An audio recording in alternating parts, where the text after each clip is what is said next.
જે કોઈ લોકો સામે ફોર્મ ભર્યા છે આપણે સૌ જાણીએ કે આપણા કેટલાક લોકો એને પાછળથી મદદરૂપ થઈ જાહેરમાં કહું કે આપણા જ કેટલાક લોકો એ લોકોને પાછળથી મદદરૂપ થઈ ગયા છે, એમના નામ પણ છે, પણ એમને પણ એમની તાકાતનો અંદાજો આવી જવા 10 તારીખે ચૂંટણી થશે ને 11 તારીખે એમને પણ ભાન થશે કે ભાજપની વિરુદ્ધ જઈને એમને શું. ભાજપમાં ગદ્દાર કોણ? આ વાત એટલા માટે કહેવી પડે છે કારણ કે વડોદરાના ધારાસભ્ય શૈલેષ મહેતા દ્વારા એક નિવેદન આપવામાં આવ્યું હતું કે મને અહીંયા ખબર છે કે ગદ્દાર કોણ છે, મારી પાસે તમામના નામ આવી ગયા છે. અને હવે વડોદરા ઝોનના 5 ધારાસભ્ય એક સાથે જોવા મળ્યા અને એક મીટિંગ પણ જોવા મળી અને હવે આ વાતને લઈ અને અનેક ચર્ચાઓ થઈ રહી છે. આ સમગ્ર બાબતે વિગતે ચર્ચા કરીશું. નમસ્કાર, હું છું ઉજ્જવલ અને આપ જોઈ રહ્યા છો નિર્ભય ન્યૂઝ. આપણે બધાએ જોયું કે વડોદરાના ડભોઈના ધારાસભ્ય શૈલેષ મહેતા જાહેર મંચ પરથી એક નિવેદન આપતા જોવા મળ્યા કે ભાજપમાં કોણ ગદ્દાર છે, આ ગદ્દારો કોણ છે, બધાના નામ મારી પાસે છે. ચેલેન્જ પણ આપતા જોવા મળ્યા કે હવે આવનારી ચૂંટણીમાં જીતીને બતાડે આ ગદ્દારો. અને હવે ત્યારબાદ આ વાતને લઈ અને અનેક ચર્ચાઓએ વેગ પકડ્યો. આપણે જોયું કે અનેક નિવેદનો પણ આવ્યા અને હવે વડોદરા ઝોનના 5 ધારાસભ્ય એટલે કે શૈલેષ મહેતા, કેતન ઇનામદાર, ધર્મેન્દ્ર વાઘેલા, અક્ષય પટેલ અને ચૈતન્ય ઝાલા એક સાથે જોવા મળ્યા. સૌપ્રથમ આવા દ્રશ્યો જોવા મળ્યા કે જ્યારે એ ઝોનના 5 ધારાસભ્યો એક સાથે હોય અને હવે વડોદરા ભાજપમાં ગદ્દાર કોણ છે એની શોધખોળ ચાલુ થઈ છે. આ વાતને લઈ અને સૌપ્રથમ આ 5 ધારાસભ્યો દ્વારા શું કહેવામાં આવ્યું એ સાંભળી લઈએ. નામોની સહમતિનો સવાલ નથી, પણ જિલ્લાના ભાજપના 5 જ્યારે સભ્યો સંગઠિત છે, અમારી વચ્ચે કોઈ વિવાદ નથી. બસ સવાલ એ છે કે આપણે પણ ગઈકાલે હુંકાર બતાવ્યો હતો, હવે આ હુંકાર આ સૂચક સાબિત બતાવે છે. આ ધારાસભ્યો તો જિલ્લાના પહેલેથી એક જ છે, એક સાથે જ છે અને તમામ 5 ધારાસભ્યો સાથે મળીને આયા છે. એવો બધા જ ભેગા મળીને જિલ્લાનું સારું સંગઠન બને અને સારા નામોની હેલ્ધી ચર્ચા થાય એવી તમામ ધારાસભ્યોની ઈચ્છા છે.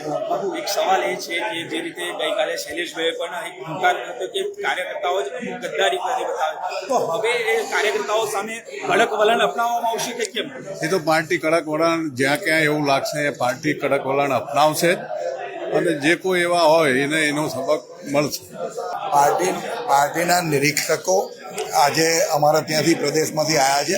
બધું સેન્સ પ્રક્રિયા જો હવે ચાલુ થશે, પણ અમત જે થશે સર્વસંમતિથી અને દરેકની સંમતિ લઈને જ થશે. કેતનભાઈ, સવાલ એ છે ચાહે પાદરા હોય ચાહે ડભોઈ હોય, ત્યાં કેટલાક કાર્યકર્તાઓ ગદ્દારી અપનાવી રહ્યા છે, તો હવે 5 ધારાસભ્યોનું શું મંતવ્ય રહેશે? હવે ના કંઈ નહીં, પાર્ટી લાઇનમાં જ જે પણ લોકો કામ કરતા હશે અને પાર્ટી લાઇનમાં જ કામ દરેક જગ્યા પર થતું હોય છે અને જેવા આવા લોકો કંઈક પાર્ટીની આઉટ એન્ડ આઉટ જઈને કામ કરતા હોય છે તો પાર્ટીની ઉપર એક્શન લેતી હોય છે. એટલે આ ડભોઈ હોય કે પાદરા હોય એની અંદર પણ જે લોકોએ પાર્ટીની સામે કામ કર્યું છે એ પાર્ટીની સામે એક્શન લેશે. તો હવે કેતનભાઈ, સવાલ મારો એ જ છે કે જે પ્રકારે આ ગઈકાલે પણ આપણા ધારાસભ્ય ડભોઈના ધારાસભ્ય પણ હુંકાર કર્યો હતો કે આવા ગદ્દારોને સામે ક્યારેય નહીં ચલાવે, તો પાર્ટીને આવનારા સમયમાં ડેમેજ કરવાની શક્યતાઓ પણ વધી છે.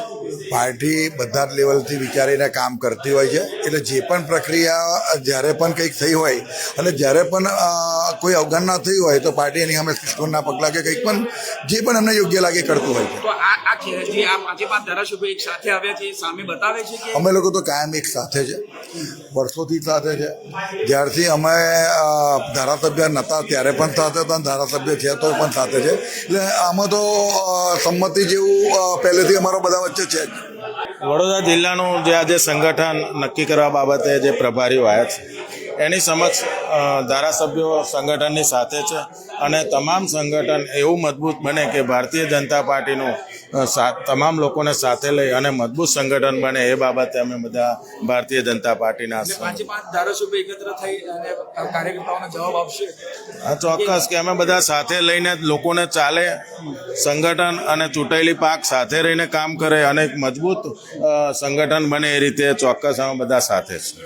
5 એ ભારતીય જનતા પાર્ટીના ધારાસભ્યો છીએ અને અમારામાં કોઈ બેમત નથી, તો સાથે આવું એમાં કોઈ ખોટું નથી. બાપુ શું માનો છો ગઈકાલે જે ડભોઈના ધારાસભ્ય પણ અગાઉ તમારી સાથે પણ થયું છે કે પાદરાની જે એપીએમસીની ચૂંટણીમાં હતી તેમાં પણ આ લોચો પડ્યો હતો. અમે 5 ધારાસભ્યો ભારતીય જનતા પાર્ટીના કાર્યકર્તા છીએ. જે લોકો પાર્ટી સાથે રહેતા ના હોય કે પાર્ટીને નુકસાન કરવાનું કામ કરતા હોય તેઓ માટે ચોક્કસથી ચેતવણી તો હોવી જ જોઈએ. અને હાલ જે કાર્યકર્તાઓ ભારતીય જનતા પાર્ટીને જીતાડવા કામ કરે છે તેઓનું મનોબળ સૌએ ભેગા થઈને મજબૂત કરવું તો જોઈએ. હવે શું રણનીતિ રહેશે આ 5 ધારાસભ્યોની?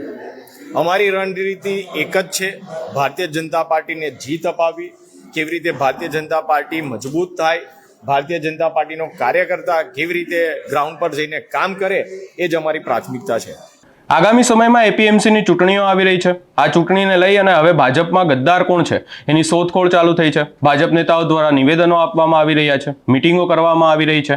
આના પહેલા ક્યારેય પણ આવા દ્રશ્યો નહોતા જોવા મળ્યા કે જ્યારે એક જ ઝોનના 5 ધારાસભ્યો એક સાથે મિટિંગ કરી હોય, એક સાથે 5 ઝોનના ધારાસભ્યો જોવા મળ્યા હોય. પરંતુ હવે આવા દ્રશ્યો સામે આવી રહ્યા છે. આના પહેલા એવું પણ નહોતું જોવા મળ્યું કે કોઈ પણ નેતા દ્વારા એવું નિવેદન આપવામાં આવે, કોઈ પણ ધારાસભ્ય એવું બોલતા હોય કે ગદ્દારોની મને ખબર પડી ગઈ છે, ચેલેન્જ આપતા હોય કે ગદ્દાર કોણ છે અને આ ગદ્દારો જીતીને બતાડે. એટલે ક્યાંક ને ક્યાંક હવે ભાજપમાં પણ અંદરના ડખા સામે આવી રહ્યા છે. કયા નેતાઓ કોની સાથે છે એ વાતને લઈ અને સવાલો ઊભા થઈ રહ્યા છે. ભાજપમાં જ ક્યાંક ને ક્યાંક અંદર જ ગદ્દારો હોય એવી વાતો થઈ રહી છે. અને હવે આ વાતને લઈ અને રાજકારણ ગરમાયું છે. આ સમગ્ર બાબતે આપનો શું અભિપ્રાય છે એ અમને કમેન્ટ કરી જરૂર જણાવશો. અમારી ચેનલ નિર્ભય ન્યૂઝને લાઇક, શેર, સબસ્ક્રાઇબ કરવાનું ભૂલશો નહીં.